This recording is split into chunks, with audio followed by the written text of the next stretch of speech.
So, Elon, I have put a title based on a movie of Woody Allen, which is everything you always wanted to know about Elon, but were afraid to ask. So Okay. that is the theme of our conversation this afternoon. Is my head giant? But in reality, it's not about Elon, but about what Elon does.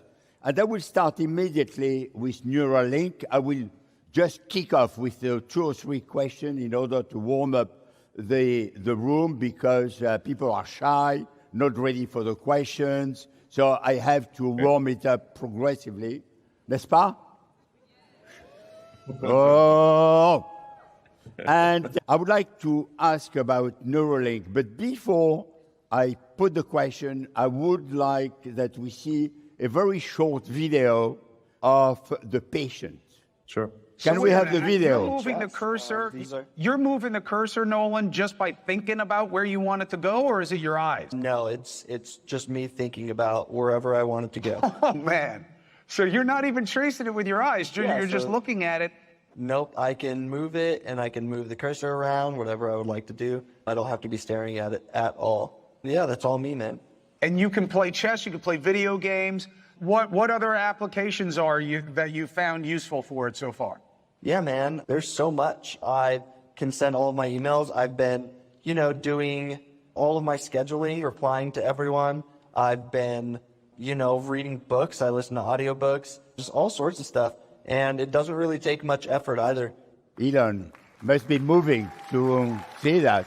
Yes, I think we can help a lot of people with brain injuries. I mean, ultimately, with an implantable device, you can, I think, address almost any brain or spine injury. So the first part that we have there is called telepathy. So it enables you to use your phone or computer just by thinking. So you could do that, move the cursor literally with his eyes closed. It's reading signals from the motor cortex in the brain.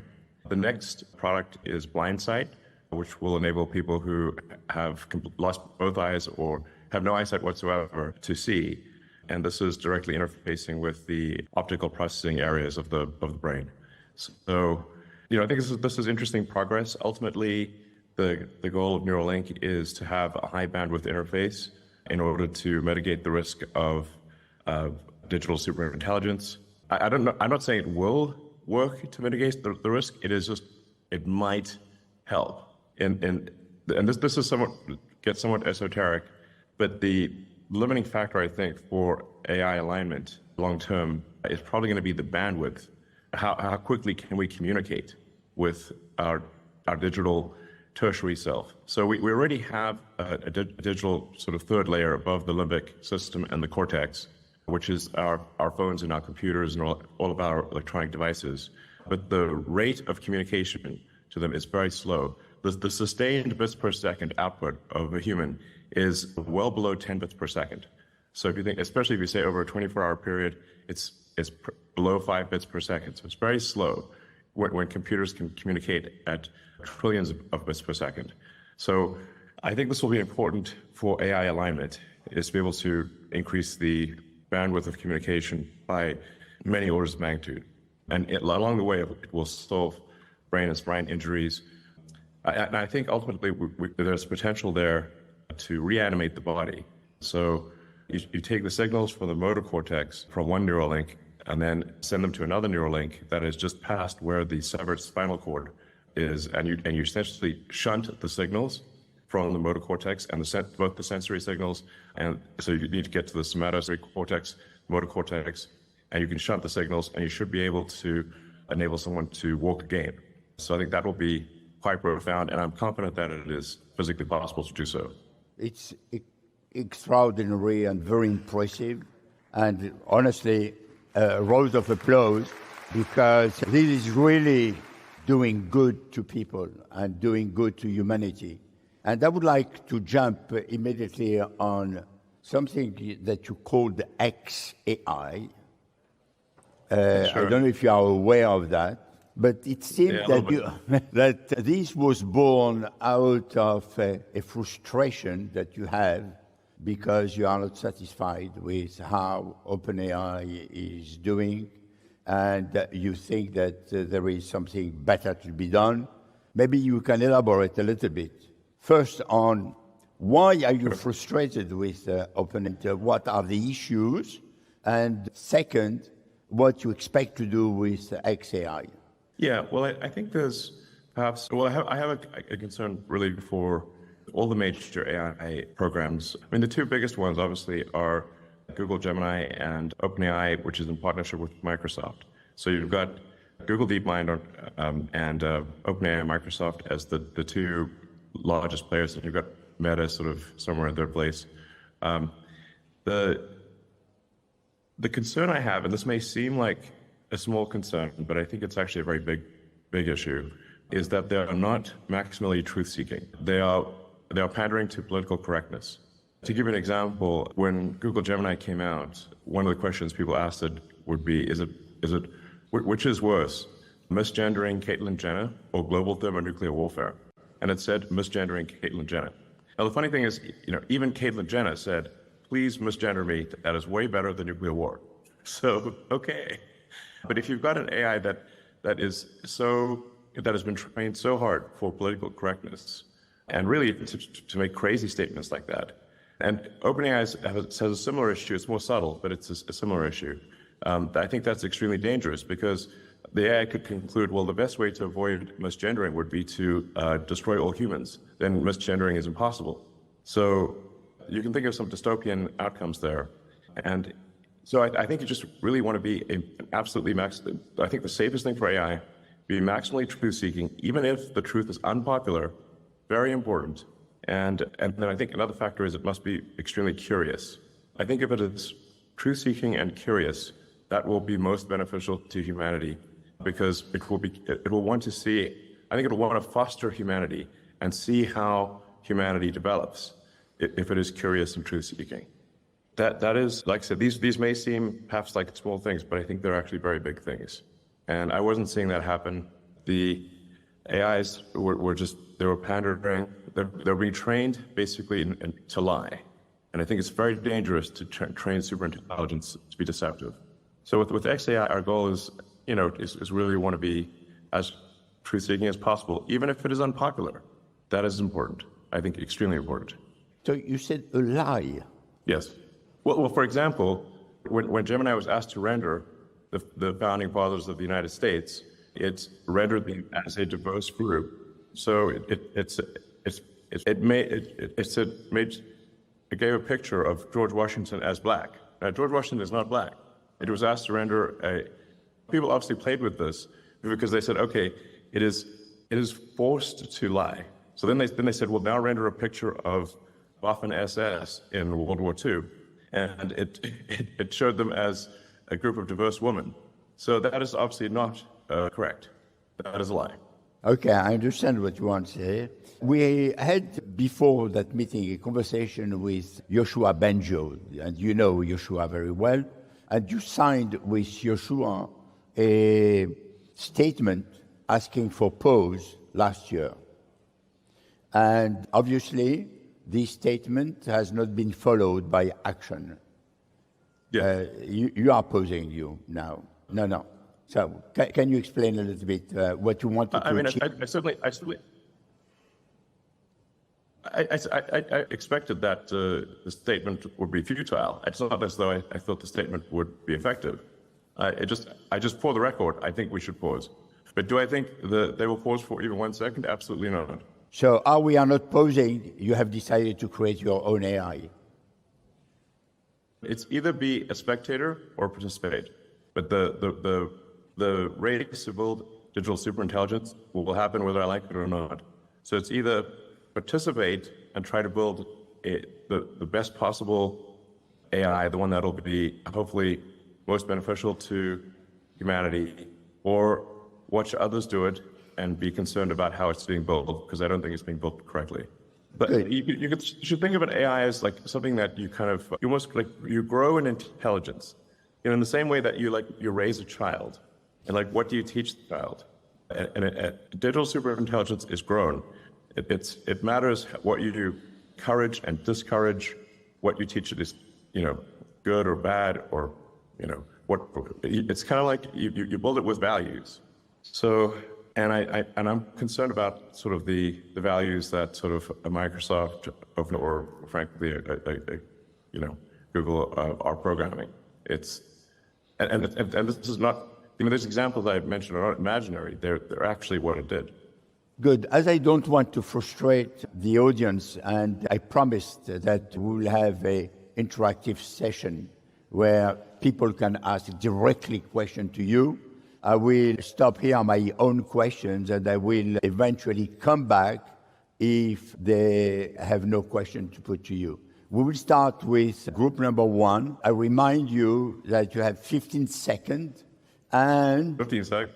15 seconds, and if you don't put your question in 15 seconds, you will be cut. So it is important that you put a short question. Go on. Hi, Elon. So I'm Olivia. I'm actually from VivaTech, and we have an initiative called The Good Hack, where we're asking our attendees questions about how to develop AI responsibly. So my question for you is, how can we ensure that AI development remains transparent and accountable across, all the different development, obviously like yours, XAI, but other ones as well? Thank you. Well, I have said for a long time that I believe that some regulatory oversight of the large models is warranted. I've actually said that now for a very long time. The nature of that oversight is important. I go back to what I was saying earlier, which is that I think it's very important that AIs be trained to be truthful and not trained to be politically correct. Because if political correctness is often simply not true, and that means you're programming AIs to lie, and I think that will backfire very badly. So, I keep harping on this point but it really, as the saying goes, honesty is the best policy. It's incredibly important. I do fear that regulators will not make the right decisions, that they'll worry too much about the sort of human follies, and I would encourage regulators to say, what matters most of all is your AI is accurate and truthful. That is by far, that's rule number one. Honesty is the best policy. You have exactly the same opinion than Shua Banjo, but he has a different way to get there. Group number two. Hey, Elon, my name is Marina, and we all know just part of you, Elon Musk in public. It's a character that we love, in a good way character. So you, and if you do, how do you check everything that you say that you do, if it enters in this character or no? Thank you. Well, I kind of stop. I don't have like news alerts on me, and I rarely read news articles on me. In fact, even Walter Isaacson's book, I asked Walter, should I read the book? And he said no, so then I didn't even read the book on myself. So I actually don't quite know what the public perception is, except that, the nature of news is that it is going to be salacious. It is going to be somewhat of a caricature, because the more sort of crazy something sounds, the more clicks it will get. So I find like when you think about, say, a news story about something that you know well, and say how accurate is that news story about something that you know well, then I think you'll find that, well, it's actually not very accurate. Well, that's true for everything. There's sort of a desperate quest for clicks, and the more crazy the headline is, the more clicks it will get. So this is not to suggest that there aren't true things said by the media. It's just that it is best thought of, the media is best thought of as a click maximizing machine, not a truth maximizing machine. So, I think it's best to look at the words that somebody that says themselves, as opposed to what is written about them. Number three. On that note, time for a media question. Elon Musk, it's Karen Cho from CNBC. I think it's fair to say there are lingering doubts about your commitment to bring a low-cost EV to market in a landscape where the likes of BYD can produce a car for about $10,000.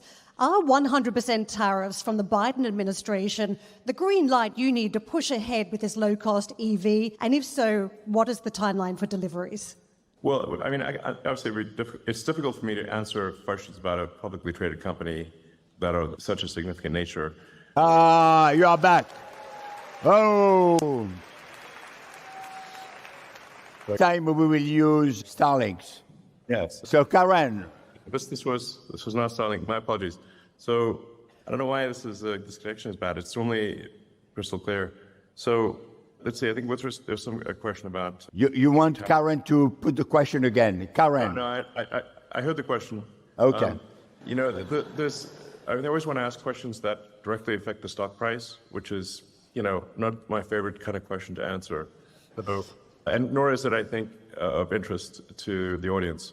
So, but the only point I want to make really is that neither Tesla nor I asked for these tariffs. In fact, I was surprised when they were announced. You know, Tesla competes quite well in the market in China with no tariffs and no differential support. So, in general, I'm in favor of no tariffs. I'm also actually in favor of no tax incentives for EVs, but provided that there are also the tax incentives for oil and gas must also be eliminated. So I'm in favor of no tariffs and no incentives for electric vehicles or for oil and gas. And if they're all taken away, I think that would be for the best. So it's back to what you were saying about truth. You want the truth working, truth of the price? I think generally things that inhibit freedom of exchange or distort the market are not good. They're bad. Number 4. So, yeah. So, Hey, Elon, thanks for being there. So I was wondering, if you had a time travel machine and you were able to go back in time and speak to the younger Elon, to which age would you go and what would you tell him? And also, can I get a ride on the new Tesla Roadster when it comes out? Which age? well, you know, you do have that classic time traveler problem of like, if you go back and you tell yourself something, does that affect the outcome in a way that is perhaps bad, that you don't anticipate? So, you know, all things considered, I'd say overall I'm kind of, it's hard, you know, I'd say I'm happy with how things turned out. So I'd probably go, I probably wouldn't do anything, because you just don't know if like some well-meaning thing said to a younger version of yourself actually ends up with a worse outcome. So probably I would be curious to see younger me, I suppose, but I probably would stay invisible and not say anything. So yeah, you never know how things will turn out. Then with respect to the Roadster, sure, I'll make sure you get a ride. If you send me an email when it comes out, I'll make sure you get a ride. If you were a Frenchman, I would say the best age is love, because when we love, we are always 20. Number 5. Actually, you know, I am slightly French. When I did the 23andMe, I mean, to be, you know, honest, I am majority British, but the next highest thing it said in 23andMe was French. So, Okay, great. We will make sure that you can be a French citizen as soon as you want. Number 5. Hi, bonjour Elon in French. I'm Delphine Urba. I'm president and founder of Orbital Lux. We're bridging aerospace and luxury. I wanted to know if you have any thoughts on the recent partnership between Estée Lauder and NASA, or Copernicus and NASA, and if you wanted to do any initiatives with SpaceX, and what you would do. What would you like to develop? Thank you. Okay. Unfortunately, I'm not familiar with what you mentioned there. You know, SpaceX is, well, very focused on the Starlink constellation for internet connectivity, which I think is doing a lot of good in the world. It's bringing internet to places that don't have it, or where it is very expensive. And I think it's a tremendous enabler of education and for enabling people to sell their goods and services internationally. So even if you're a remote village, you can still sell your goods and services. So the Starlink is great. And then the long-term goal, of course, for SpaceX is to make life multiplanetary. You know, sort of life on Mars. This is my Mars shirt. I picked the little there. You know, so it's, you know, this is again somewhat of an esoteric argument, perhaps, or it may seem so. But the goal of SpaceX is to pass the single planet Fermi grade filter. So people often ask me, do I think there are aliens on Earth? I get this question a lot, actually, and I have not seen any evidence of aliens. And I assure you, if I saw any evidence of aliens, I would immediately post it on the X platform. That you can be sure of. So, but it is concerning that there aren't aliens, because it means maybe we're alone in this galaxy. Maybe we're the only, maybe it's just us. Maybe it's just that we're the only conscious beings, at least in this galaxy. In which case, consciousness is extremely fragile. And we should do everything we can to preserve and extend the light of consciousness, preserve it on Earth and extend to other planets. And so, one of the reasons that people think, well, maybe the reason we haven't gotten into aliens is because no civilization has gotten beyond its home planet in our galaxy. So that's what you might call the Fermi single planet great filter. Enrico Fermi was a great Italian physicist who asked this profound question, where are the aliens? So we need to become a sustainably multi-planet civilization. And this is the first time in the 4.5 billion year history of Earth when it has been possible to do so. It has never been possible until now. So I think we want to become sustainably multiplanetary while it is possible to do so. That window of capability may be open for a long time, but it may also be open for a short time. So that is the purpose of SpaceX. Some people believe that you are an alien. I am an alien. You are. Please, now you are uncovered. Yes. I keep telling white people I'm an alien, but nobody believes me. Number 6. Sorry. You see, number 6 has disappeared. No, I'm here. Now you are here. I'm here. No. Yeah, over here. Over here. Yeah, great. Perfect. Okay. Hi, Elon. Hi. Love my Model 3. I'm Canadian. Ryan from Farpoint AI. My question is about XAI. So, competition in open source AI helps all of those that don't have 100,000 H100s.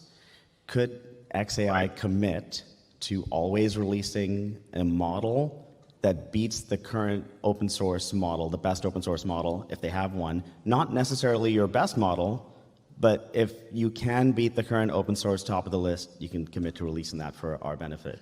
Yes, I will make that commitment. Okay. Number 7. That's good. Short answers. Hi. People will speak. Bonjour. Yeah. Hi, Elon. My name is Katya, and I'm founder of the startup Chat and Charge. We connecting people to people for EV charging because they still feel a lack of charging station around the Europe. 15 seconds you have. Yes, and my question is about what is your program about the EV charging infrastructure for next 5 years? Well, actually, I think that there's a lot of charging infrastructure. You can travel certainly anywhere in Greater Europe on a Tesla, using Tesla superchargers. And Europe actually has a lot of pretty good third-party superchargers. And you can travel anywhere in North America, anywhere in China, Japan. So I think actually the freedom to travel with high-speed charging is solved in most parts of the world and will be solved everywhere. Number 1. Hi, Elon. I'm Oliver Vroom. I'm running an AI safety group in Utrecht. I'm wondering, how can I convince people about the danger of AI? And could I chat with the people at XAI Safety's team? Shout out to userexperience.org as well. Yeah.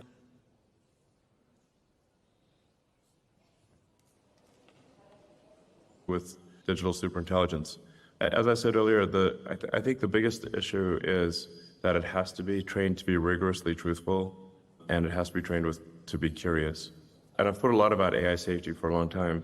One of the challenges you have with programming explicit morality into AI is that sometimes people call this the Waluigi problem. If you program Luigi, you can automatically invert that and create bad Luigi. So what you cannot invert is the truth of is physical reality. So you can't invert the rules of physics. You can't invert logic. And so I think that is the better way to go. So really, I think what regulators should be concerned about is the AI being rigorously truthful? Is it giving an answer that is most probably correct with acknowledged error? I think that's the best move for AI, and that's what we're trying to do at XAI. Now, XAI is a new company, so it still has a lot of catching up to do before it has an that is competitive with sort of Google DeepMind and Microsoft OpenAI. So I think maybe towards the end of this year we will have that, but there's not much point in trying to make it we just need to have an AI that is competitive. Is the first order of business. If it is not competitive, which it is not yet, but I think it will be, then things start to have a point at that. Like we need to only start worrying about safety when it is of comparable power to other AIs. So anyway, and I just keep harping on this point of the truth. Truth.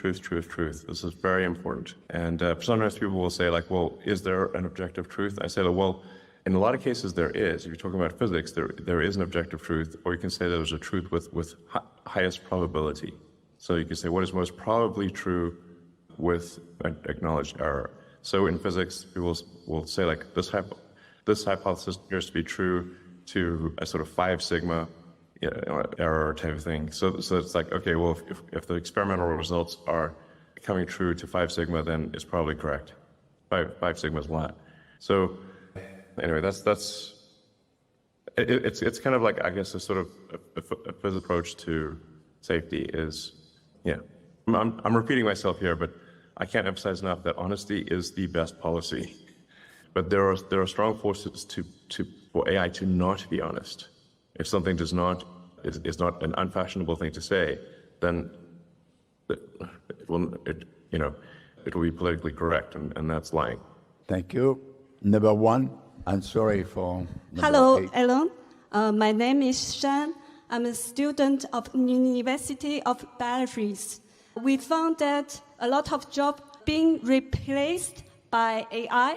Do you worry about your job being replaced by AI? If not, why? If your job was replaced by AI, what would you do? Well, I mean, we do get into some existential questions here. In a benign scenario, probably none of us will have a job. But in that benign scenario, there will be universal high income, not universal basic income, universal high income. There will be no shortage of goods or services. And I think the benign scenario is the most likely scenario, probably, 80% likely, if you ask, in my opinion. The question will not be one of lacking goods or services. Everyone will have access to as much in the way of goods and services as they would like. The question will really be one of meaning, of how, if the computer can do, and the robots can do everything better than you, then what does your life have meaning? That's really will be the question in the benign scenario. And in the negative scenario, well, bets are off. We're in deep trouble. So I do think there's perhaps still a role for humans in that we may give AI meaning. So if you think of the way that our brain works, we've got the limbic system, which is our instincts and our feelings, and then we've got the cortex, which is thinking and planning. But the cortex is constantly trying to make the limbic system happy. So maybe that's how it'll be with AI, which is the AI is trying to make our cortex happy, which is trying to make our limbic system happy. And maybe we are what give the AI meaning or purpose, some kind of, yeah. But I do think that long term, in a benign scenario, any job that somebody does will be optional. Like if you want to do a job as kind of like a hobby, you can do a job. But otherwise, the AI and the robots will provide any goods and services that you want. Okay, so you see, there is a future where no one will need to work. It will be just passion. So that is the most likely outcome. If people are interested in reading some science fiction books, that the most accurate portrayal of a future with superintelligent AI was done by Ian Banks. The culture books of Ian Banks are the best. That's probably the best envisioning of a future AI. Number 2. Hello, Mr. Musk. So first of all, congratulations for your graduation of your kid. And my question is, do you think that AI will impact the education of the future generation of kids? Mostly about that, the values and the morals. Well, I think the parents will still be responsible for values and morals. I do think AI will dramatically affect education because the AI is an extremely knowledgeable teacher, very patient, will be almost always correct, and can tailor the lessons specifically to the child. So it'll be like each child has, Einstein for a teacher. So it would be something quite profound. I do worry that kids these days are being trained by social media, and the social media, AI algorithms are basically dopamine maximizers. So they're trying to maximize the maximize the amount of dopamine that you get by watching the screen.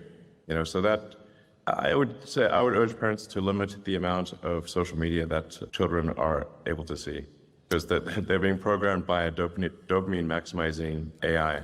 So you understand that Elon is ready to sacrifice X to XAI. Number 3. Hi, Elon. It's Priya Srivastava from Business Insider. Taking it to Tesla, Tesla's had a bumpy few months looking at flagging sales at home, stock market decline, layoffs. When you look back, are there any things... We can stop the question right now because I don't think Business Insider is a real publication.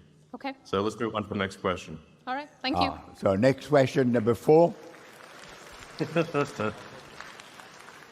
Hi, Elon. My name is Shahrukh, and I have a very specific question about Neuralink. Do you think in future, with the help of Neuralink, you will be able to use the human brain scans data to develop the most powerful and creative AI the world has ever seen? And if you like my question, will I ever get a visit to a space station in my life? SpaceX station in my life? I see 42 in the background there. The answer to life, the universe, and everything. Actually, which reminds me that another book worth reading is Douglas Adams' Hitchhiker's Guide to the Galaxy. That's a book of philosophy that is just kind of disguised as a book on humor, or coming through as humor. So always worth reading Hitchhiker's Guide to the Galaxy. I find that to be quite an inspiration. And the name of the first starship to go to Mars will be Heart of Gold, after the ship in the Hitchhiker's Guide. So the goal of SpaceX is to enable anyone who wants to go to Mars or wants to go to the moon to be able to go, so that it is affordable to a very large percentage of people on Earth. That's our goal, which is essential in order to build a self-sustaining civilization on Mars. To make life multiplanetary, you obviously need to bring a lot of people to Mars. And like I said, I think that's a very important thing for the long-term survival of consciousness. Because eventually something will happen on Earth that will eliminate life as we know it, as happened with the dinosaurs and happened many times in the fossil record. So, hopefully it's not anytime soon, but it will eventually, there will be some sort of natural cataclysm that eliminates life as we know it on Earth, even if we do not eliminate it ourselves. So I think it's very, very important to make life multiplanetary while we can. And that means making it as affordable as possible to move to Mars, as well as the moon. So before going to Mars, we will take a few questions because we are coming to the end. Number 6. Hi. So my name is Mara, CEO and founder of Unlock. My question will be on the African technological development. Last time I had a great conversation, with someone you may know, who had been nominated by Times Magazine as an AI world influencer. And talking about Africa, and given the increasing potential on this continent in technology, what initiatives, collaboration, or contribution do you foresee? It's difficult to say. I do think Africa has a lot of potential, and I think one of the things holding Africa back has been lack of internet connectivity, which is what Starlink is helping to solve. With that, people can learn anything and be sort of part of the global culture. Whereas if you're not connected, then all you can do is write letters or something. So connectivity is essential for Africa and other places to be part of the global culture and participate in AI and other activities. Yeah. Number 7.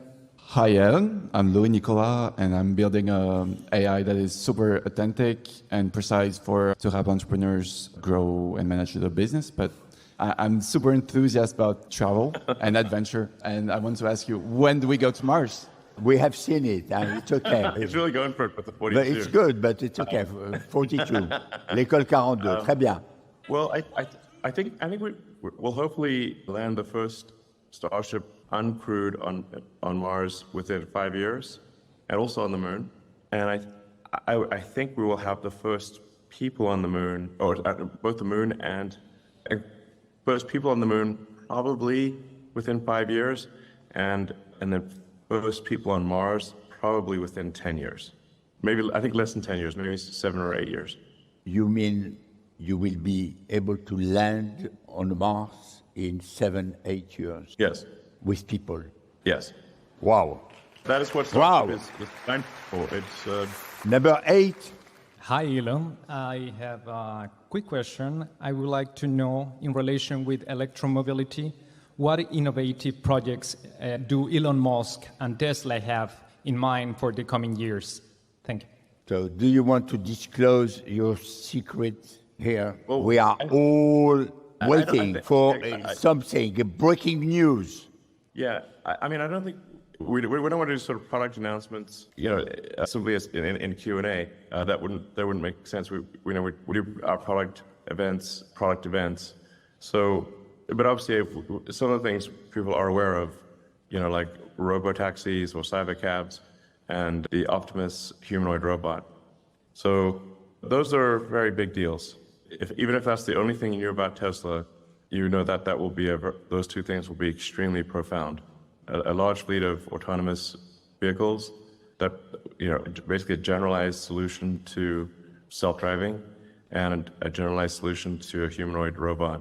Those two things are incredibly profound. Elon, we promised that we will be done at 6:30 our time. It is 6:37, but we had the interruption because of the connection. Do you give us 5 more minutes? Let me just double check, and I think I would like to if I...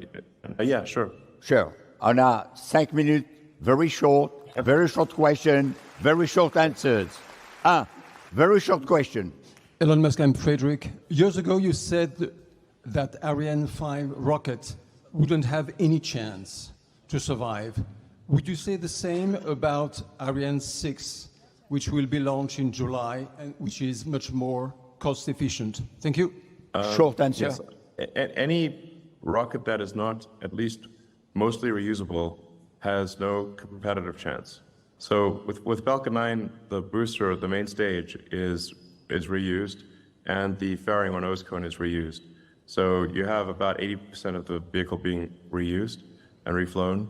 It's simply not possible for an expandable vehicle to compete with a reusable vehicle. And I mean, one can think of this in any other arena. If it was cars or planes or boats, if one company was making a reusable plane or an 80% reusable plane, and another company was making a plane that was expendable, that you could use only for one flight, the company making the expendable planes would have no business at all, because you'd have to buy a new plane every time you take a flight somewhere. So this is why I've said for many years that it is completely pointless to develop rockets that are not reusable. Number 2. Thank you. Philip from Quick Chat. I wanted to ask the following question. People love ChatGPT, but unilaterally hate most website chatbot experiences, the bottom right corner ones. What's needed to bridge that gap? I messaged you on X so we can continue this later. I'm not sure I fully understand the question there. There's, I agree ChatGPT is great at chatting. Like I said, my concern is that it is not rigorously in pursuit of the truth, and that's a major concern. So that's it. So Grok will be pursuing, Grok from XAI will at least sort of try its best to be rigorously in pursuit of the truth. And also we want to try to be the funniest AI. So I think, if we are going to die, at least we should die laughing. So we're trying hard to make Grok be the funniest AI. Elon, you have been extremely generous with your time. It has been great. You have been truthful. You have given profound answers. I would like that we make a lot of noise to thank you. You are hearing the noise. This means that next year you have to be in person. Give you the date long time in advance. And before you leave, I will ask you for one word, your biggest hope, one word, your biggest fear. Well, I don't know about one word. I guess my biggest hope, I guess I could give you my biggest hope in one word, which would be Mars. That's going to be obvious. So, yeah, Mars would ensure that that consciousness survives for a long time. My biggest fear, in one word, AI. What a surprise. Yeah, exactly. Okay. You to guess both of them, I think. Okay. So thank you very much, Elon. You have been great.